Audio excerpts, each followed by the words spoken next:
Hello and welcome to the Royal Crown Derby Museum. Today we're going to talk about this piece, and I've got my colleague here, Alison Solomon, who's helping us with our project Collecting Home, which you'd have read about on lots of the other posts we've been doing this month. And we've got this interesting piece here from the museum, which was made to represent the 4 continents. Yes, 4, because they hadn't yet discovered Australia. So if I tilt it around, we can see who we're looking at. So that's Asia, Africa, Europe, and the Americas. So do you want to chip in? So, just looking at it, we weren't quite sure what it really represented, but I'm thinking, with my storytelling head on, as these are all royal characters. So I got drawn to that because of obviously our late Queen. We just watched the funeral, etc. And we have a queenly figure here holding the orb, and I'm assuming the missing part here would be the sceptre. So we've got a hand raised with a missing part, so I presume it would be the sceptre there, orb, and her amazing crown. We have a horse figure, and also it seems that we've got some sort of war hat, some hat down here, which is a military hat. So I'm thinking it is representing Europe, England in particular, and we have that there. If we move round to this figure here, the black figure, again, I would say it would be somebody here, again, of royalty, of royal standing, with the lion, which is, as we know, a lion figure. Okay, I see him there. Is always to do with royalty. Obviously, the lion is the king of the jungle. So again, the lion representing royalty.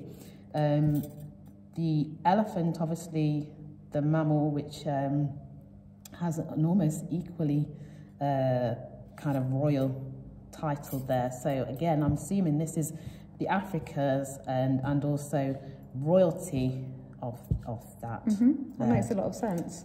Thank you. I think, yeah, it looks like that. So here we are moving over to Asia, and this here, a bottle of perfume, I would say.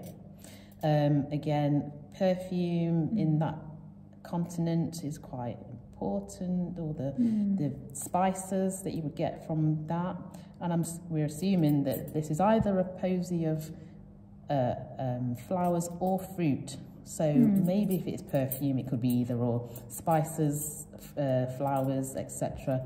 in that. Also, again, royal figure with I think it's beautiful.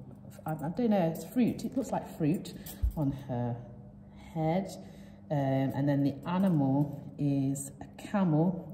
Again, desert-like. That is the animal that is able to walk through the desert without any water. So again, quite an important animal. And then the final figure here is from the Americas, again with the beautiful feathers in his headdress there.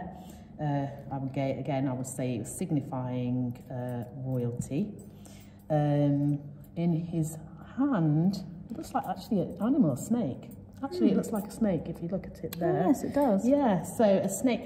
And I was reading the other day that in the Amazon, they used to do something about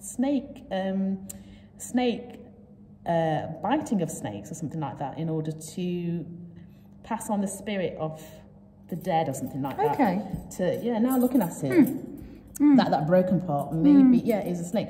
And here is obviously a kind of... I haven't spotted him. It's an alligator or a crocodile. Crocodile, so the Amazonian jungle, probably, something like that. But yeah, I think these are royal figures.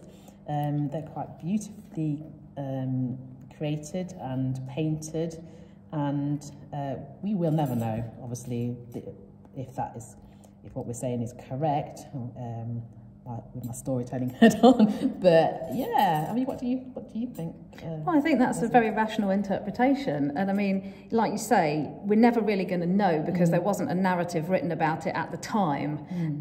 But it's interesting to look at it now and speculate, and I think it's interesting looking at some of the items and trying to guess what they were, especially when they're either broken or missing. But yeah, I think that's a very plausible explanation and a really lovely piece, and a really interesting piece that often gets talked about by visitors in the museum. So thanks for sharing your thoughts. Thank you.